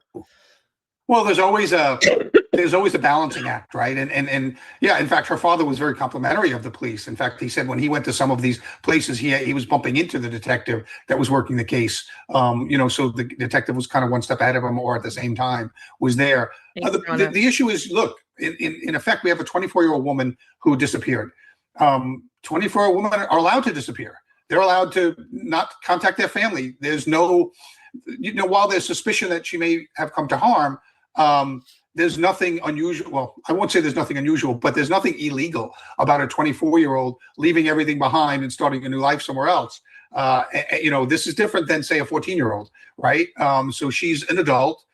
She's a young woman of somewhat means. She's in college. She's intelligent.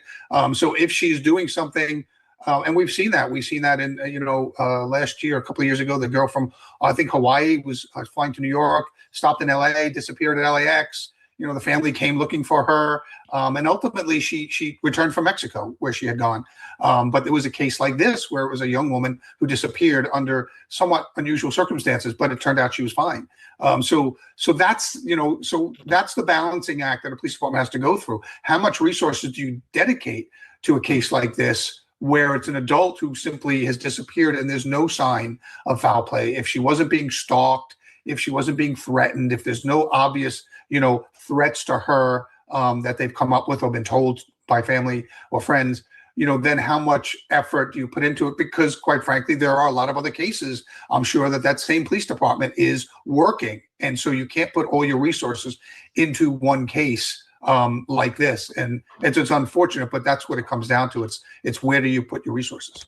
Yeah, that's a good point too, because I've done a couple stories like missing people where it turns out, and not that that's the case with Sydney, but where they just don't want to be found. I mean, that's right. It was an emotional breakdown or whatever, and they end up turning up and the whole thing kind of goes away, which you kind of hope happens in many ways. I mean, you do hope that happens. You always hope the person is safe, but when they do that, then they come home to a kind of a public backlash of, the police department spent all these resources looking for you, and all of these people were out searching, and then you're fine, and you come home, and so you do get some, and we've all seen cases like that. So it's not out of the realm of possibility. Is human trafficking out of the realm of possibility, do you think, with a case like this? No, I don't. I don't think it's out of the realm of possibility. And I didn't think it was out of the realm of possibility with Camila's case either.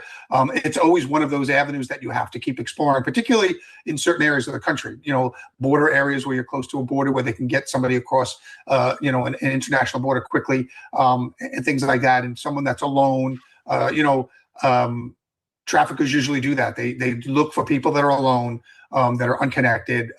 If you're traveling with a group of people, if there's 4 or 5 girls walking down the street, they're much less likely to be, predated upon by somebody that's looking to snatch an individual. So yeah, I think human trafficking does have to stay on the table until you can, until the evidence leads you into one of the other theories that you're following.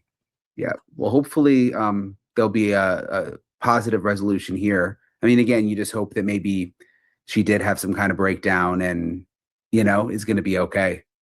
Yes, always. We always, the worst case scenario is what we experienced earlier today in Camila's case. And you never want that to happen. And, it's what investigators always fear the most. And, when it happens, and like you said, the sheriff seemed very sad about it, even though he wasn't saying it was definitely her. You could see how he was dejected, and because none of us want the cases to end up that way. And unfortunately, far too many do. The time of year that it is right now, obviously we just had Christmas, New Year's coming up.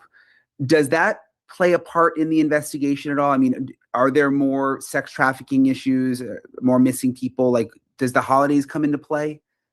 Well, I think whenever you have a lot of people traveling, it comes into play. Trafficking comes into play because they do like to randomly select their victims so they can't be tied to the area where the victim is taken from. We'll hear that often. Around the Super Bowl, we hear people get trafficked around the Super Bowl into Super Bowl cities and things like that. So yeah, but at the same time, you also hear a lot about depression increases around the holidays. People that are alone, or people that are going through an emotional upheaval in their lives, it seems to be exaggerated during the holidays. It seems to be, towards Christmas and towards New Year's, particularly because the New Year's supposed to start and it's supposed to be all fresh and you're supposed to be looking forward to a new start.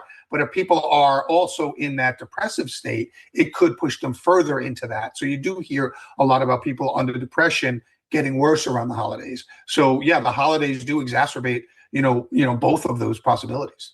As always. So yeah, so we had somebody just came in and asked if this is 1 or 2 cases. So I wanted to cover the update on Camila in the red. So where it says update on the top in red, that is the one case of Camila Mendoza. So if you're just coming in, go back to the beginning of the live stream where we started it an hour and a half ago. And it's an update on Camila Olmos. And now what we've just finished up is the woman in the right, Sydney Marquez, who has still been is still missing from Houston, and she's 24. And so we just did the 2 cases, mainly Sydney. I keep calling her Sylvie. I don't know. It's so weird. Sydney. But Camila also, we had just updated because they found a body yesterday after searching for her. She disappeared Christmas Eve. They believe to be her, but they haven't confirmed it yet. We're still waiting for a couple days from now for them to confirm for sure that the body found yesterday is that of Camila Mendoza Olmos on the left in red, deceased. They think it was suicide. I'm hoping they don't just deem it suicide. We've just heard from Brian Enton Investigates interview. Resources are tight, and 10,000 people missing in Houston alone. Resources are tight. Will they jump to the assumption this is a suicide? I hope not, because it just something seems off in her case. Sydney Marquez also left her phone behind, traveled to go visit friends before the holidays. She's the one in blue on the right, is still missing. Drove from El Paso or flew from El Paso to Houston to visit some friends, has not been seen since December 11th. It's reported that she stole, according to her friends, she took she didn't ask for permission. She just stole one of their cars, drove around for 8 hours around Houston. The car broke down, as seen abandoned near a car shop, tire shop, and her phone and makeup inside the car.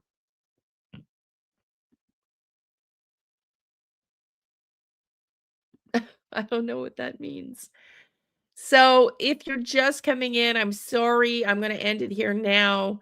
If just check the notification. I'm going to do the best I can to do a New Year's Eve stream today. I even bought New Year's Eve ears at the dollar store to wear some festive ears because I wanted to go through the top cases of 2025 in true crime, the ones we've covered here on the channel, as well as some that we didn't cover.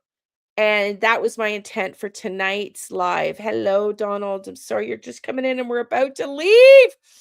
But I will hopefully be back tonight. Just look at the channel to see if I'm able to do again my car. I had to leave my car in the city. A friend of mine's repairing it. As we go to do one thing, something else, it's like taking an old house apart. You open up the wall and you find a set of problems, and we're having a hard time getting parts. So my car, I had to drive my friend's car home last night. He's in a wheelchair, so he has a truck makeshifted so he can drive, even though he's paralyzed, if you can imagine. I had to drive his truck home.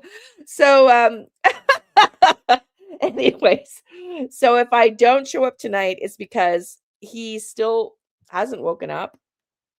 I haven't heard from him yet. He's not an early riser. And if I'm on tonight, it's because I know, Donna. I know. He was so excited. I've known him since I was 14. He is in a car accident. I think I told you. You want to talk about injustice. His girlfriend at the time was driving and they got in a car accident. She left him to die on the roads outside of Ottawa, where he almost died, paralyzed on the road in January on the frozen road in Canada, here, just outside of Ottawa. I've known him my whole life. Well, 14 years old, I met him. I'm 57. And so here he is yesterday. I'll just show you. He was so excited to be able to work on my car. Here he is in a wheelchair. His buddy working on my car in there. He lives in an apartment with an underground garage, working on my brakes. And he was so excited to be given the opportunity to do something again. Yeah, it's a sad story. Maybe someday I'll get Jim to come on and talk to you about it. It's wild. They caught her on camera. Yeah, I know. He's a great guy. Some girlfriend. Yeah. Listen to this. So she's driving. They get into a car accident in the middle of the night outside of Ottawa, January 5th. They caught her. This is our justice system in Canada. They caught her on camera. She called her mom. Her mom came and picked her up in the middle of the night, and they left Jim on the road. He got thrown and ejected from the car in the middle of the road on January 5th. He almost died. He said he saw angels and stuff coming in to just tell him to hang on. He almost died. He's permanently paralyzed. He's trying to walk. He's making a few steps. I know. I've known him, like I said, 40 some years of my life. And yesterday, his buddy came, his friend called, he FaceTimed his friend. His other friend was so happy to see him working on my car. He was so elated that I gave him the chance to do something productive. And it's so sad. He is the nicest person. It's just wild. So yeah, there's a lot of problems with the justice system in this country. And that's why I'm such a vocal about it. It's absolute bullshit. Like, they have her on camera, abandoning him and leaving him to die on the road. And her mom coming to pick her up. And the two women drove away and left him on the road, paralyzed in the middle of the road on January 5th. It was like minus 30 something. It was like 5 hours he was losing consciousness. He said he was for sure thought he was dying. And like angels were coming in, telling him to hang on, when the paramedics, somebody found him on the road and showed up. It's just they should both be. Well, he's tried to sue them. Yes, he is getting a settlement claim soon. But that's a whole other conversation. That is another rabbit hole of the insurance companies and justice. It is a fucking disaster. It's a disaster. And it's because now it's a lawsuit with insurance companies, and it's a whole different conversation. So, if I'm at Jim's tonight, what I might do is bring my laptop and maybe say, hey, does Jim want to jump on the live and say hi to everybody, and tell a little bit about his story if he wants to. But yeah, so Jim and I he was friends with my ex-husband that I met when I was 14, and they went to school together. That's how I know Jim. I'm 57. He's 59. My ex-husband's 59. He was 16. I was 14 when we met. So that's how long we've been friends. We even moved from Ottawa together to Muskoka together. And my ex-husband and him worked together. When my ex-husband beat me up and he almost killed me, I went to Jim's house up the road. I went to Jim's house. So yeah. Yeah, it's absolutely wild. So he's been fighting to get justice, and the insurance companies are involved now, and boy, they don't want to pay him. It's unbelievable. He's had to get a lot of lawyers involved for his case. He's a talker. If he comes on, you'll be here for a long time. He's a talker. If you think I'm a talker, you got to meet Jim. Jim's he's a great person. So I was extremely happy to give him the opportunity yesterday. And so I drove his car. He's one of the only people I know that's permanently paralyzed that got a car that he makeshifted to drive. with his hands because he can't use his feet. And so I had to get in his big ass truck last night to drive home. I'm like, I felt like a little shrink pot. I'm like 5'1", and it's like, I mean, it's just wild. Like, yeah, no, I know. So he was so excited. Like I said, his friends were calling and FaceTiming because he was like so excited to feel productive. And he's like, oh my God, I miss this, Leanne. And it's so weird because his buddy in the building came down to help because he knew, Jim would need a little bit of help in the wheelchair because, there's only so much you could do. I mean, in fact, there were so many times he was torquing to get my wheel off that he almost fell out of his wheelchair. So thank God Todd was there. And Todd is single, by the way. I've never met Todd until last night. I'm like, I like Todd. I like Todd. Yes, he needs to feel like he has a purpose. So he's finally getting a settlement. And what he wants to do, he wants to buy a piece of land for other people in wheelchairs to build like a community of people that are immobile. So yeah, that's what he wants to do. So that because there's a lot of isolation, there's just, yeah. So he wants to build a piece of land to build a community of tiny homes for people that are in wheelchairs. And the fact that he is not only so positive about it, like he has to pee, he can't even pee in the toilet, right? He has to pee with a tube up his pee. Like it's really bad. Like it's really sad. He'll never have sex again. He can't walk. And this happened in 2019. So this happened, I got the call on my birthday, December 8th, 2019. My dad almost died. And Jim, January 5th. Like we both went through the trauma 2 weeks apart. And he's still fighting. Since my dad died, have given up on the fight of justice for my dad. But Jim is still fighting, but it looks like he's finally going to get his money from settling from a lawsuit.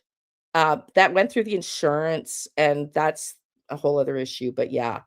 So I'll ask Jim. I'm going to bring my laptop tonight because it takes him a lot longer to work, to get things done. He has medical things. So when he goes to the bathroom, it's not like he's just going pee and coming back down. It's takes a little longer for him, and he got tired yesterday and he gets like runs low on energy. But I'll bring my laptop tonight so that if it goes long, maybe we can just do a happy New Year's Eve and bring Jim in, and we'll see. I'm sure he would love that. So yeah, so stay tuned.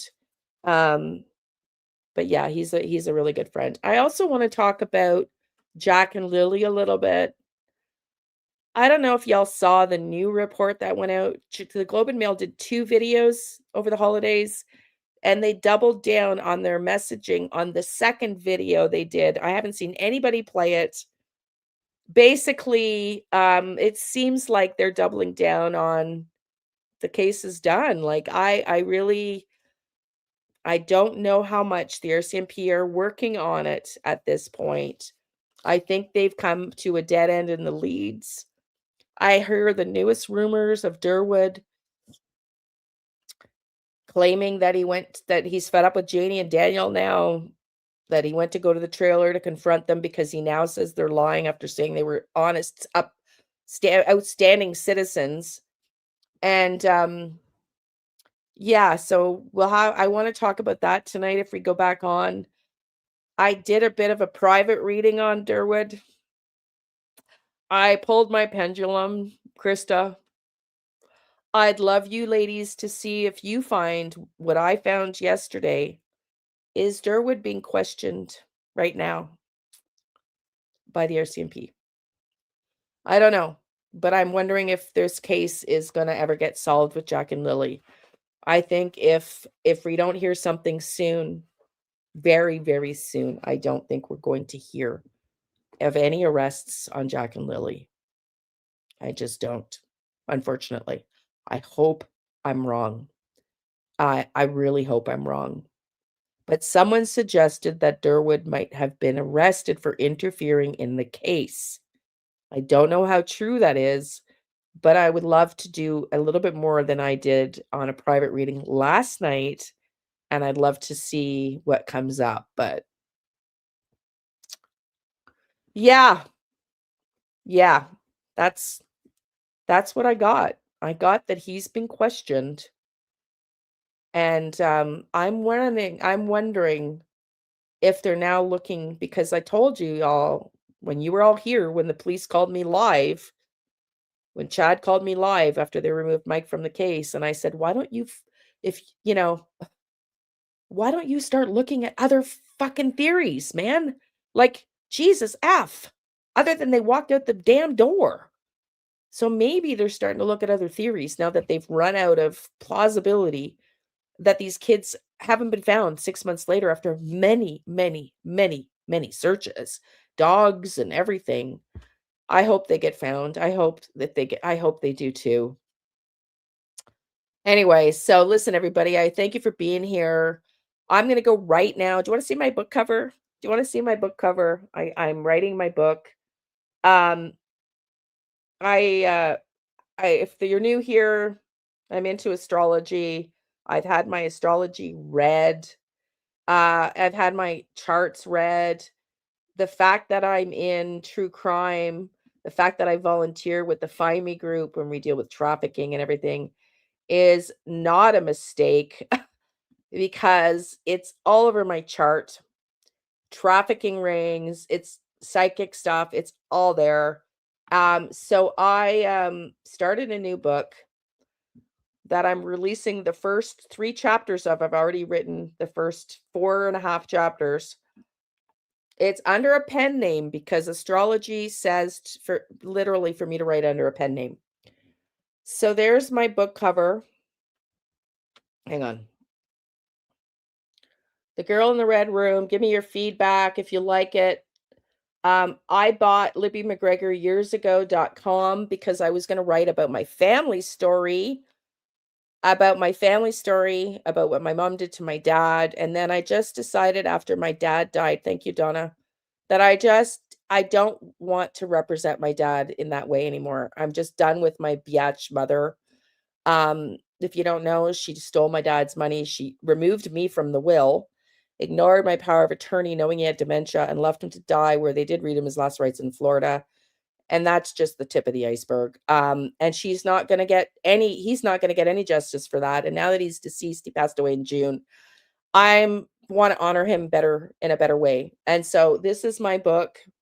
It's about an FBI, Marlo Steele is an FBI agent who tries to arrest a trafficker who has political ties.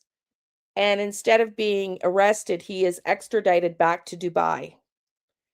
And she gets a phone call because when they went to arrest him, and his brother, Marlo, the main character, ended up killing and shooting his brother. So as the judge throws the case out and says, we're going to extradite him instead, because of the political ties his dad has in Dubai and in the US. She wants to solve the crime, but she gets a phone call in the middle of the night from the trafficker laughing, saying, you took somebody from me, I'm going to take somebody from you.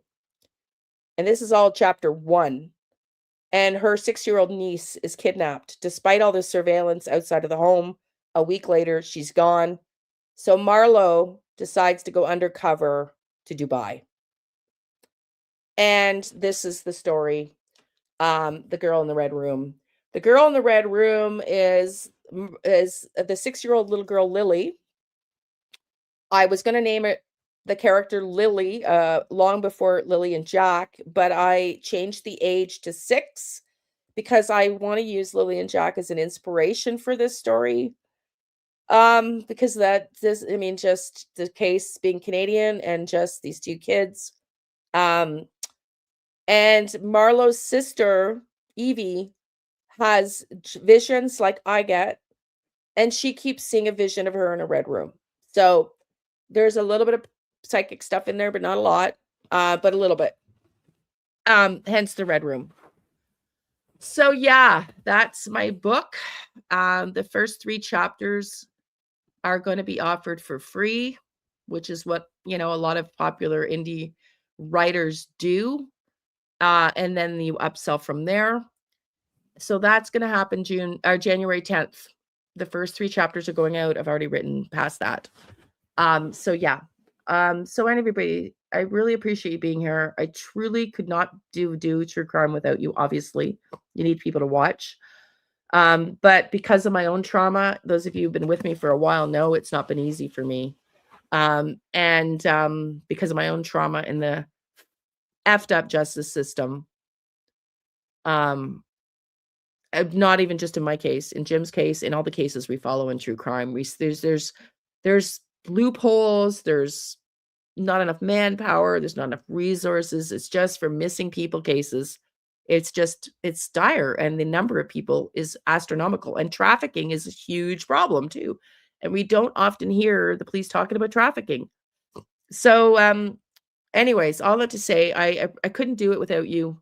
And so I really hope I'll be able to come live tonight. If it's not tonight, it'll be tomorrow, because I won't have a car now for a while because we can't find some parts.